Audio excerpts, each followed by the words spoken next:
देर रात जब देश सो रहा था तब रूस का एक जहाज भारत में उतरा। युद्ध को 1 साल पूरे होते ही रूस भारत पहुंचा है। इस जहाज में रूस के विदेश मंत्री सर्गेई लावरोव थे।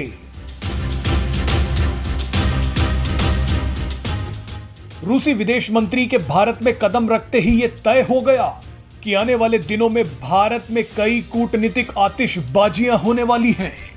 G20 सम्मेलन की पहली बड़ी बैठक के लिए बड़े बड़े देशों के विदेश मंत्री भारत पहुंच रहे हैं।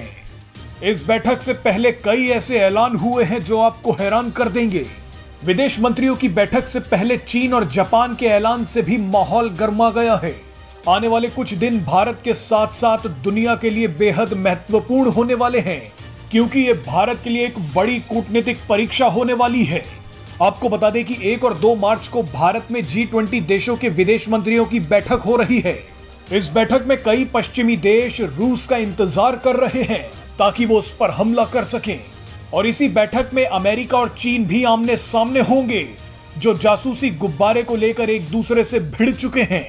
इस वीडियो में आपको बताएंगे कि एक दूसरे से लड़ रहे इन देशों को भारत एक मंच पर रखकर कैसे G20 सम्मेलन को सफल बनाएगा।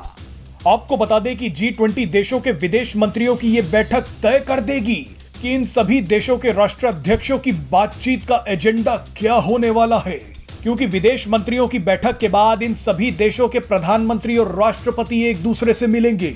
विदेश मंत्रियों की बैठक से यह पता चल जाएगा कि मोदी, पुतिन, जिनपिंग, बाइडेन और ऋषि सुनक जैसे राष्ट्राध्यक्ष कौन से कूटनीतिक दांव खेलेंगे।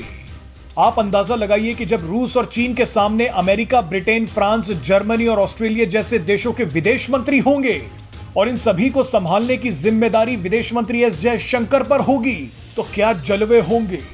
पूरा देश देखना चाहता है कि कैसे विदेश मंत्री एस जयशंकर G20 सम्मेलन को इन सभी देशों का जंग का अखाड़ा बनने से रोकेंगे। पश्चिमी देश चाहते हैं कि इस G20 सम्मेलन में भारत समेत दुनिया रूस का विरोध करे। फ्रांस ने तो ये तक कह दिया है कि अगर भारत रूस की निंदा नहीं करेगा तो वो G20 बैठक के घोषणा पत्र पर हस्ताक्षर ही नहीं करेगा। जापान ने भी अचानक बोल दिया है कि वो विदेश मंत्रियों की बैठक में शामिल नहीं हो पाएगा। अब इसके पीछे क्या कारण है ये अभी तक साफ नहीं है।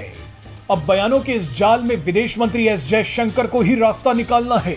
रूस ने G20 सम्मेलन शुरू होने से पहले ही कह दिया है कि पश्चिमी देश भारत में मंच का दुरुपयोग कर सकते हैं। रूस ने कहा है कि इस सम्मेलन में व्यापार, जलवायु परिवर्तन, विकास और कृषि जैसे मुद्दों को ही उठाना चाहिए, लेकिन पश्चिमी देश इस सम्मेलन को यूक्रेन की तरफ मोड़ना चाहते हैं। रूस ने कहा है कि पश्चिमी देश भारत पर भी दबाव बना रहे हैं कि वो रूस का विरोध करे।